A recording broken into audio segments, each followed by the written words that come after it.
Donc maintenant, on va laisser la parole à vous, professeur Fabrice Denis. Vous êtes dans la salle, donc on n'aura pas besoin de connecter le micro et vous allez nous faire ça en live.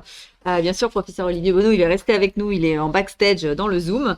Vous êtes oncologue à l'Institut de cancérologie du Mans, hein. C'est ça, Jean-Bernard. Voilà, ici, en local. Également professeur à la faculté de santé de Paris, donc vous êtes beaucoup dans le train. Maintenant en visio surtout. En fait. Voilà, beaucoup en visio maintenant.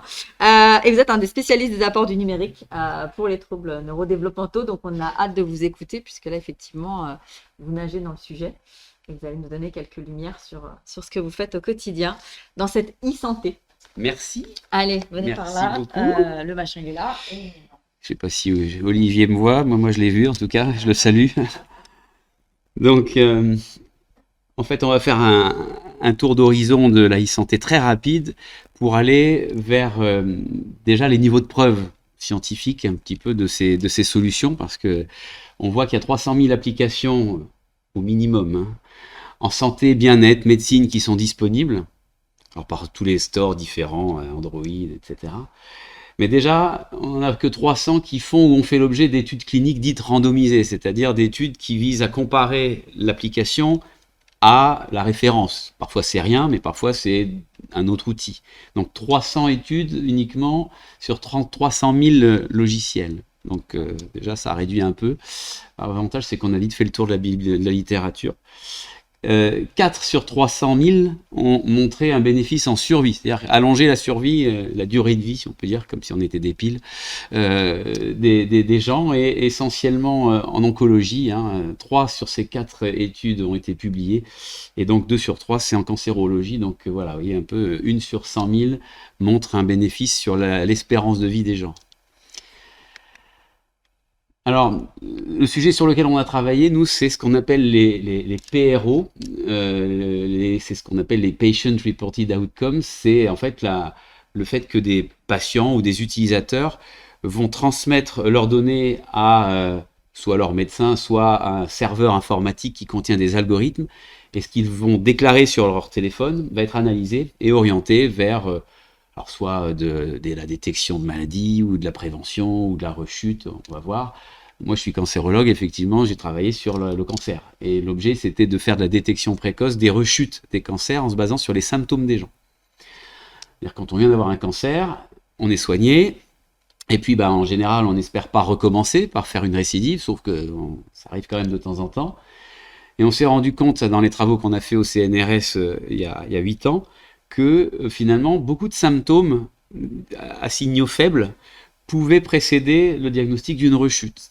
Donc en gros, si chaque cancérologue passait chaque semaine chez les patients qui viennent d'avoir un traitement de cancer et soit les examiner ou leur poser une douzaine de questions, et finalement on arrivait à diagnostiquer des récidives bien avant les scanners. Parce que les scanners, pour diagnostiquer des rechutes, on ne peut pas les faire tous les mois, ni même tous les 2 mois, parce que d'abord ça coûte cher, ça irradie, et puis 9 fois sur 10 on le ferait pour rien, parce que les gens ils vont pas rechuter forcément au moment du scanner. Donc l'enjeu était d'utiliser des applications pour analyser les symptômes des patients, et finalement on fait bosser le patient, ce qui n'est pas très habituel, parce qu'en général c'est le médecin et le personnel soignant qui fait tout.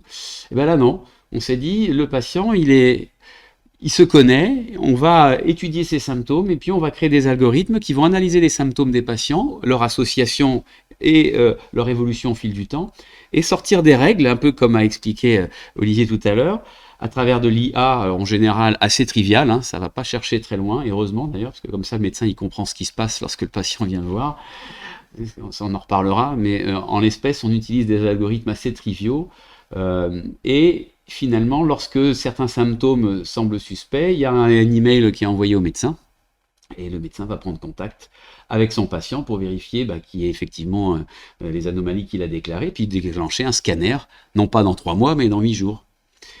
Et l'enjeu était d'évaluer ça sous forme de médicaments, c'est-à-dire comme on fait pour les vaccins en ce moment, ou pour les différents médicaments, c'est-à-dire au travers d'essais cliniques. Alors, comment fait-on passer les slides? Ah c'est où en fait? Voilà. Donc ça c'est du côté du médecin. Ce qu'on voit en fait, Le laser, il est là, voilà. Donc ça, c'est le tableau, la pancarte en fait du médecin, et puis toutes les saisies des symptômes des patients apparaissent avec des codes couleurs en fonction de l'intensité des symptômes, et puis on voit que cette semaine-ci, le patient a déclaré un peu de fatigue, et puis 15 jours après, il a signalé l'apparition de douleurs au niveau de son cou, et finalement, il avait une métastase, son cancer du poumon, qui apparaissait plusieurs mois après la fin du traitement, et donc il a été diagnostiqué quasi immédiatement dès le début de son torticolis, a eu donc des examens, un traitement, et puis finalement il s'est rétabli de cette métastase, alors que théoriquement son scanner de surveillance classique, il était 3 mois après. Alors on peut se dire, bah oui, mais il aurait peut-être consulté tout de suite.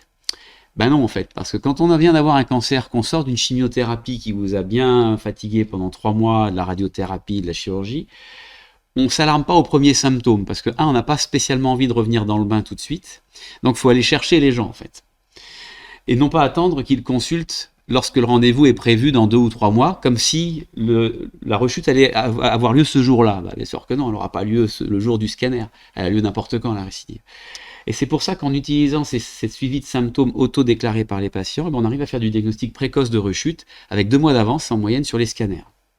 Et donc, on a fait une étude, alors je ne vous passe pas toutes les études préliminaires, il y a une phase 1, une phase 2, une phase 3, comme dans tous les médicaments. Et donc, on a comparé le suivi par ce type d'application chez des patients graves avec des cancers du poumon. Donc, cette application qui détectait les récidives au travers de 12 symptômes déclarés chaque semaine, la fatigue, la toux, la perte de poids, etc.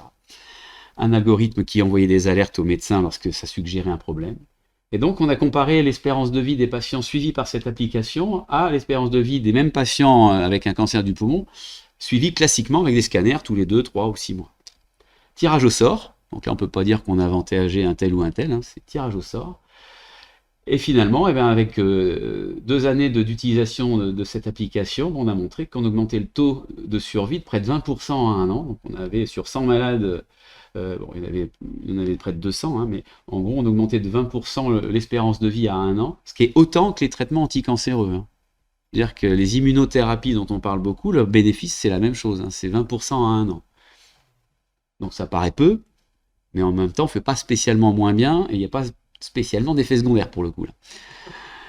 Donc on passait en gros de 1 patient sur 2 vivants à 3 sur 4 à 1 an. Bénéfice maintenu même à 2 ans. Ce qui est intéressant parce que souvent avec les traitements, comme la maladie, avec les traitements médicamenteux, la maladie elle s'habitue au traitement et finalement le taux de survie il rejoint un peu ceux qui n'ont pas eu de traitement à long terme. Toujours est-il que ça a permis que l'on ait la première application en France et même en Europe qui a eu un remboursement par la sécurité sociale. C'est-à-dire qu'elle peut être prescrite par les médecins et il y a un paiement de l'éditeur de logiciel pour fournir cette application. Alors ce qui est très intéressant, c'est que nos études là, que l'on avait publiées en 2016 pour les tout premiers résultats préliminaires, ils ont été retrouvés par 8 équipes dans le monde avec des applications semblables. Donc maintenant c'est devenu un standard et à partir de février prochain, tous les patients qui auront un cancer pourront être suivis par ce type d'application. Ça va rentrer dans les standards mondiaux. On est en train d'écrire les standards et recommandations internationaux avec un groupe multicontinentaux pour pouvoir mettre à disposition ce type d'outils auprès des patients. Alors pourquoi est-ce qu'on parle de cancer et d'application avec les troubles du neurodéveloppement ? Avant on n'en parlait pas. Moi je ne suis pas pédiatre, je ne suis pas neuropédiatre, je ne suis pas psychiatre. Néanmoins je suis devenu infectiologue avec le Covid. Et donc pourquoi pas devenir aussi pédopsychiatre ? Alors pourquoi ? Parce qu'en fait, on a été contacté au mois de février 2020 par le gouvernement avec un cahier des charges très précis, voyant les premières vagues arriver et les saturations des SAMU par des appels de patients avec la moindre fièvre, là, tout paniqué, parce qu'on disait, si vous avez de la fièvre, appelez le 15, sauf que le 15, assez rapidement, il s'est retrouvé saturé, et les infarctus, ils étaient pris en charge 8 heures après, au téléphone, ce qui veut dire qu'il y a eu un petit carnage quand même qui commençait à apparaître. Donc on a eu quelques appels des autorités avec un cahier des charges qui était très précis, le cahier des charges. Aidez-nous à trouver une solution digitale pour améliorer la prise en charge dans le Covid. Personne ne connaissait le Covid. Donc on s'est dit... Alors coup de bol, on avait commencé un petit peu à travailler sur un algorithme d'orientation, parce qu'on voyait bien, j'avais mes camarades de la régulation du SAMU de Sarthe qui me disaient, voilà, on a des appels, et on n'a pas des bons appels, on a que des mauvais appels, et puis les bons, on ne les voit pas. Et donc on avait commencé à travailler mi-février à faire une appli pour que les patients qui estiment avoir certains symptômes, donc comme ceux de la rechute tout à l'heure, s'auto-évaluer, fatigue, fièvre, etc., eh bien, puissent en fait être orientés vers un parcours de soins plus performant, plus pertinent. C'est-à-dire, en gros, déjà, ne pas remplir les appels au SAMU avec la moindre fièvre. Alors, le problème, c'est qu'on partait de rien. Clairement, Covid, on avait 2 publications de Chine pour savoir quels étaient les symptômes qui pouvaient être graves ou pas graves. Et donc, orienter les graves vers le SAMU et puis les pas graves vers autre chose, médecin généraliste ou téléconsultation.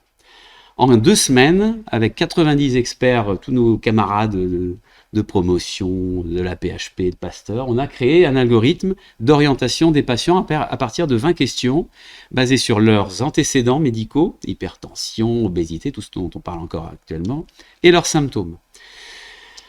Donc on a créé un algorithme et on l'a mis en ligne. On a été bien aidé par les médias, sartois initialement, parce que ça a été testé en Sarthe. En 48 heures, il y a eu 100 000 connexions, et donc on a pu consolider l'algorithme en termes de sensibilité et spécificité de détection, puisque en aval, on avait la régulation du SAMU qui nous disait « Ah bah là, c'est bien, j'ai moins d'appels inutiles », ou au contraire « Bah non, voilà, ils appellent alors qu'ils perdent l'odorat, on s'en fout. » Voilà, donc du coup, on a un petit peu navigué et adapté l'algorithme, non pas en intelligence artificielle, mais vraiment en intelligence clinique, en se disant « Bon, ce symptôme, il n'est pas très utile. » On le met on va dire, en alerte orange, quoi. Donc voilà, le principe c'était de se connecter quand on avait des symptômes, soit un membre de sa famille sur maladie coronavirus, et puis donc on était orienté vers une autosurveillance s'il y avait 3 fois rien, donc je me surveille en gros ma fièvre tous les jours, et puis si ça monte à 39, j'appelle le médecin. Si par contre je suis essoufflé, le 15, alors pas essoufflé, il fallait être essoufflé au moindre effort et en parlant. Parce que si on était juste essoufflé, finalement là c'est pareil, tout le monde tout le monde appelait le 15. Et puis il y avait beaucoup de gens qui étaient asymptomatiques et qui voulaient juste se voir un petit peu, lever leur anxiété. Bon, alors ça a été évalué comme la fois d'avant dans le cadre d'études cliniques. Tout ce que l'on doit faire en e-santé doit être évalué dans le cadre d'études cliniques. 300 000 applications disponibles. D'accord, je ne reviens pas sur les chiffres. Donc on l'a évalué avec Pasteur et la PHP, et donc on est monté à 15 millions d'utilisateurs, et on a montré qu'on divisait par 8 le nombre d'appels inutiles au 15, juste en mettant entre les mains des gens un questionnaire pour s'auto-évaluer. Donc 8 fois moins d'appels inutiles au 15. En gros, avant, un SAMU, une régulation 15, recevait 120 appels téléphoniques pour avoir une hospitalisation. C'est-à-dire qu'il y avait 119 appels pour rien. Ben là, on est passé de 120 à 15. C'est-à-dire qu'il y avait pratiquement 10 fois moins d'appels inutiles. Donc ça marche, la e-santé. Ça marche, mais ça s'évalue. Et puis, ça se construit avec ce qu'on peut faire de mieux comme outil, c'est déjà la bibliographie scientifique et diverses études. Alors, pourquoi est-ce qu'on en est venu à parler, à chercher des outils pour les troubles du neurodéveloppement ? L'idée était, en fait, il y a 3 ans, je vois un article dans JAMA Pediatrics qui indiquait qu'avec quelques questionnaires que les parents pouvaient faire avec leurs enfants, on pouvait réduire la détection des troubles du spectre autistique, c'est une étude américaine, de l'âge de 4 ans à 14 mois. Si les parents, et on l'a vu tout à l'heure, très belle diapositive, pratiquement 3/4 des parents font en gros, pas le diagnostic, mais le repérage, c'est exactement les données que j'ai retrouvées aussi. Et donc l'idée était de se dire, puisque les parents sont assez souvent en contact avec leurs enfants, plus que les médecins, et heureusement, peut-être qu'on peut leur donner quelques clés pour faire du repérage eux-mêmes. Alors avec tout un cortège, comme disait Olivier tout à l'heure, d'ergonomie, il ne s'agit pas de faire flipper les parents dès qu'il y a un petit signe qui est un peu en retard. Et donc on s'est lancé avec un board de pédiatres, pédopsychiatres, etc., vers un carnet médical, au départ qui était un carnet médical uniquement d'aide à la détection, au repérage des troubles du neurodéveloppement, puis finalement qui est en train de s'étoffer avec d'autres modules. Donc je ne reviens pas sur ce que sont les troubles du neurodéveloppement, parce que vous êtes tous beaucoup plus experts que moi ici. L'enjeu, c'est d'essayer d'aller vers une optimisation des parcours de soins et de la détection de ces troubles du neurodéveloppement. Alors il y a 1 an, moi j'ai découvert ça, je ne suis pas expert particulièrement, mais il y a eu des recommandations de la Haute Autorité de Santé pour essayer justement d'améliorer ce repérage qui est considéré comme trop tardif pour l'instant, des principaux troubles du neurodéveloppement, et puis essayer de régler d'une certaine façon Le problème aussi médical, parce que on peut dire tout ce que l'on veut, mais si on n'a pas de médecin pour faire et les diagnostics et la prise en charge, et tout le cortège de soignants qui doivent aussi participer à ces rééducations, bon bah voilà, ça sert pas à grand chose, quoi. Donc l'idée était un petit peu de répondre à ces recommandations de l'HAS d'aide au repérage au travers d'outils numériques, mais non pas d'outils numériques pour les médecins, mais pour les patients, enfin les parents des patients. Donc pour l'instant, ce que suggère l'HAS, c'est de faire une harmonisation des pratiques de repérage entre 0 et 7 ans. Bon, bah, ça tombe bien, l'outil qu'on a fait, c'est 0 à 7 ans, mais ça va aller jusqu'à 18. Et puis bien, l'idée, on a dit, c'est d'optimiser le parcours de l'enfant, le repérage, la prise en charge, le diagnostic, etc. Alors, ce qu'a mis en place l'HAS, ce qui est pas mal, c'est des questionnaires pour les médecins généralistes, en gros tous les 3 mois, avec une poignée de questions. Et comme ça, voilà, il interroge les parents, l'enfant, il coche, et puis s'il y a un certain score, c'est un algorithme, hein, ni plus ni moins, bah alors là, il peut orienter un peu plus le cœur léger vers un pédopsychiatre, parce qu'il y aura eu ce pré-screening. Alors peut-être qu'il y aura des faux négatifs, des faux positifs, c'est tellement mieux que rien, que voilà, c'est ce qu'on disait tout à l'heure, même s'il y a 5% de suicidaires en moins, ça sera déjà pas mal. Bon, là, on fera forcément mieux que l'existant, parce que l'existant, on l'a vu, c'est quand même très moyen. Sauf qu'il n'y a pas beaucoup de médecins généralistes. Et qu'ils n'ont pas non plus toujours spécialement le temps de checker tous les enfants, les parents, etc. Donc on va voir comment ça va se passer. Il y a toute une organisation de plateforme de coordination, c'est marrant, on a tous la même photo, mais qui est en train de se mettre en place pour justement essayer d'accélérer un petit peu les choses au travers de ces dépistages, notamment via les médecins généralistes et les plateformes d'orientation, mais tout ça manque un peu de moyens. Donc voilà en quoi ça consiste. L'idée, c'est de faire évaluer par les parents pour le module de détection des troubles du neurodéveloppement au travers de 1500 questions. Donc là, c'est pas une poignée de questions tous les 3 mois, hein, c'est toutes les questions en fait sur, on va voir quelques domaines, sur les principaux domaines du neurodéveloppement, mais qui sont faits de façon régulière. Donc de 0 à 1 an, c'est tous les mois, il y a une vingtaine de questions. Et puis voilà, en fonction des différents paliers, il y a un paquet de questions adaptées aux paliers. Et là, on vient de finir les premiers tests. Alors, elle a été lancée au mois de juillet. On a déjà 1000 utilisateurs qui ont utilisé l'outil. Donc, ça permet de renforcer les algorithmes pour être ni trop sensible, ni pas assez. Ça, c'est aussi important, parce qu'il ne s'agit pas d'envoyer tout le monde chez le pédopsychiatre dès qu'il y a un petit truc qui ne va pas sur 1000 questions. Et donc, l'idée, c'est de faire des évaluations, mais via les parents, avec des questions bien précises, mais qu'ils comprennent, hein, les faciles à comprendre, faciles à lire, etc., sur la posture motricité, la motricité fine, la coordination, les troubles sensoriels, est-ce qu'il tourne la tête lorsque vous lui parlez, hein, des choses vraiment toutes bêtes. Il ne s'agit pas de leur mettre des casques dans tous les sens, hein, aux enfants, c'est vraiment des choses que l'on peut faire à la maison au travers des tests relativement triviaux.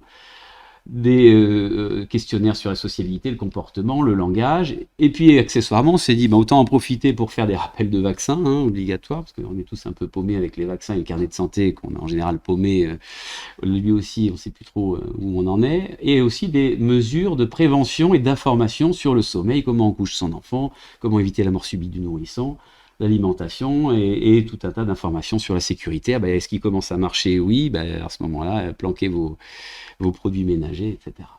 Donc ce type d'outil, il ne fait pas que de la détection précoce ou du repérage, on peut aussi s'en servir au travers de quelques questions en fonction de l'âge de l'enfant pour orienter vers des mesures de prévention. L'idée, c'est de faire un tout, hein. C'est pas uniquement de s'orienter sur une chose, parce que autant en faire un maximum. Alors, ça remplace absolument pas le médecin, hein. Ça va plus remplacer le carnet de santé. Je suis assez convaincu que d'ici peu de temps, ça le remplacera. Notamment, voilà, ça permet de suivre aussi la croissance de ces enfants de façon un petit peu plus performante, hein. On peut le mesurer un peu plus souvent que 2 fois par an. Et puis, les conseils, donc ils s'affichent, comme l'application détecte automatiquement l'âge de l'enfant, c'est facile de donner des conseils adaptés à l'âge.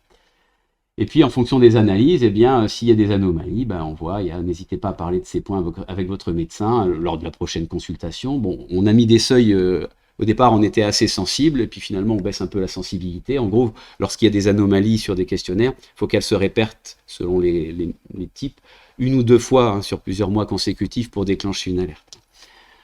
Mais en tout cas, quand il y a beaucoup trop d'alertes, comme là, en gros, il y a du rouge, effectivement, c'est un cas, on va dire, virtuel, là, il y a un avis à demander vers le médecin généraliste ou le pédiatre, voire même une urgence. Il y a 3-4 cas d'urgence On imprime évidemment les questionnaires, il n'y a pas de télésurveillance, on n'envoie pas les informations aux médecins. D'abord parce que c'est du dispositif classe 2 si on fait ça, alors ça complique tout. En plus, c'est pas forcément ce qu'attendent les médecins, d'être submergés. Par contre, si les parents vont voir le médecin avec l'imprimé, bah, ça suffit largement. Hein, c'est ce qu'on fait en cancérologie. Hein. Et on va ajouter prochainement des téléconsultations pour les endroits où il n'y a pas du tout de médecin. Et en Sarthe, 25% de Sartois qui n'ont pas de médecin généraliste. Donc il faut trouver quelque chose. C'est pharaonique, on se rend vraiment pas compte. Mais moi, même en oncologie, il m'arrive maintenant à peu près, je passe 10% de mon temps à renouveler des ordonnances d'hypertension artérielle, enfin des trucs qui sont pas du tout de mon ressort, hein, parce que bah, plus de médecin.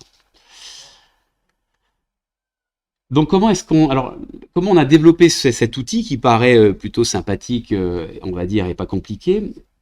Alors là, c'est pas les phases de développement de l'enfant, c'est les phases de développement de l'application. Donc on passe par une phase 0, c'est-à-dire on crée des algorithmes, hein, comme avec le Covid, hein, on essaie de voir un petit peu sur quels critères on doit donner des alertes. Bon bah là, en pédiatrie, pédopsychiatrie, c'est pas compliqué, il y a une littérature scientifique tellement massive que les 1000 questions, on n'a pas eu de mal à les trouver. Ensuite, eh bien, on fait des tests avec des algorithmes d'alerte. Donc d'abord un premier test chez une centaine d'utilisateurs pour voir si bah, déjà il n'y a pas trop de bugs, les gens sont contents, et puis si l'ergonomie est bonne. Tout ça, c'est important parce que si vous ratez une étape, c'est pas la peine de passer aux suivantes.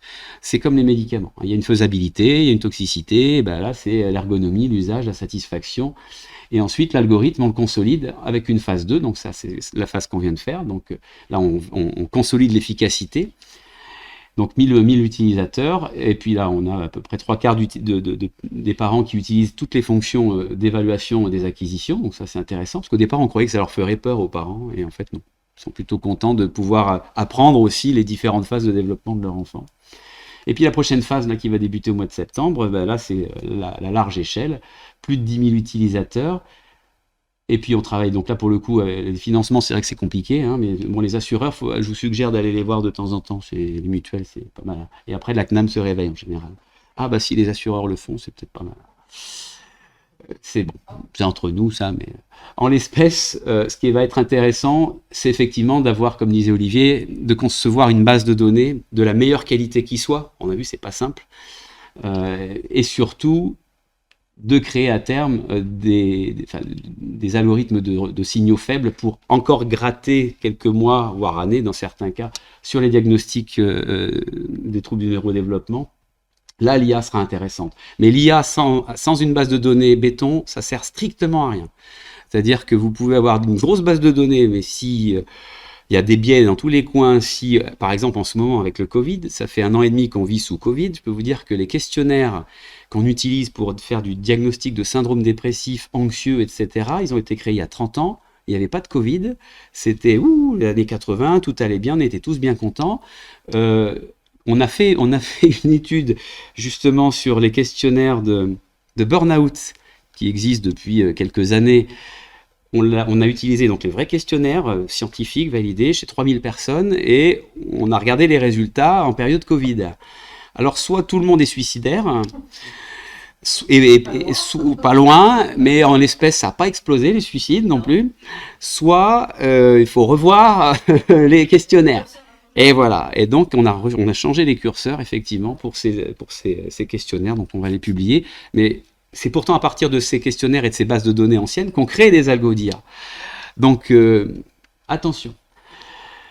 Et le principe aussi de ces grosses bases de données, et ça ce sera quelque chose de très facile à faire, c'est de créer les nouvelles courbes de croissance, que ça soit physique, parce qu'on peut prendre il y a le poids et la taille, le périmètre crânien que les parents peuvent saisir, mais aussi les 1000 questions, on va peut-être se rendre compte que finalement, il y a des questions qui ne sont jamais remplies, parce que alors, soit tous les gamins ont un problème, soit la question est juste pas adaptée à 2020 ou 2021. Donc ça va permettre aussi de créer des ABAC et des références, et là, comme on vient de le faire avec le burn-out, modifier les échelles et donc pouvoir finalement situer les gens non pas dans une pathologie parce qu'ils sortent d'une grille qui a été créée il y a 30 ans par l'OMS ou que sais-je, mais par des datas mises à jour. Donc c'est aussi cet enjeu-là. Donc j'ai fini. Donc le numérique en santé, c'est intéressant, mais ça doit être évalué. C'est très important d'avoir un œil scientifique et clinique là-dessus. On ne peut pas s'auto-évaluer, s'auto-attribuer le fait d'être la meilleure appli du monde. Ça ne marche pas comme ça. toute façon, si on veut un remboursement, le niveau d'études requis, ça ne s'arrête pas à une autodéclaration, même comme dispositif médical. Pour les troubles du neurodéveloppement, on voit que les types d'outils comme ceux que tout le monde a présentés peuvent permettre ne serait-ce qu'une formation et une information des parents et des utilisateurs, ce qui est déjà beaucoup, parce qu'on part souvent de loin, surtout quand on est jeune parent. La détection précoce, c'est quelque chose qui est connu, il faut simplement mettre les outils à disposition des gens in situ, et non pas uniquement chez les médecins, parce que sinon, il y a beaucoup de gens qui passent au travers des mailles du filet. On sait que ces troubles du neurodéveloppement, si on les diagnostique plusieurs mois ou années avant, on aura une amélioration du pronostic. Alors on le sait, mais il faudra quand même le vérifier dans le cadre d'études cliniques. Ça, c'est facile aussi c'est facile, c'est réalisable, il faut le faire. On a évidemment des rôles de prévention, ça on a vu comment. Il est important, comme disait Olivier, d'avoir une sécurisation des données. Donc ça, c'est un enjeu important, parce qu'effectivement, les Facebook, etc., utilisent les données de façon complètement... malgré ce qu'on vous dit, évidemment qu'elles sont utilisées, les données. Dès que vous mettez un mot, vous rentrez dans une case.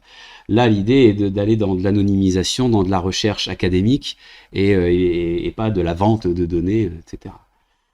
L'analyse, évidemment, de ce type d'outils, l'usage de ces outils peut permettre des statistiques comparées de territoires. Et ça, on en a parlé tout à l'heure. Les territoires ne sont pas spécialement égaux. Ça permettra d'orienter des politiques un petit peu plus ciblées. Si on voit que d'un tel endroit, on a un peu plus de troubles de l'attention qu'à tel endroit, ça peut orienter plus facilement des politiques publiques. Donc là, pour le coup, c'est aussi utile sur le plan de la santé publique. Les nouvelles courbes de croissance, on l'a vu grâce au big data. Et puis, dès qu'on aura un petit peu plus de médecins aussi, avoir un accès un peu plus simple et fluide vers des parcours de soins. Bon, de toute façon, ça démarre de toute façon toujours par un meilleur dépistage. Mais effectivement, derrière, si on peut aller voir les autorités en disant, là, voilà, on en a détecté 500 de plus, faut me donner les moyens, là, faut donner les moyens, parce qu'il y a de la demande en face. C'est plus facile de négocier quand on a ça. Voilà. C'est tout pour moi. Merci.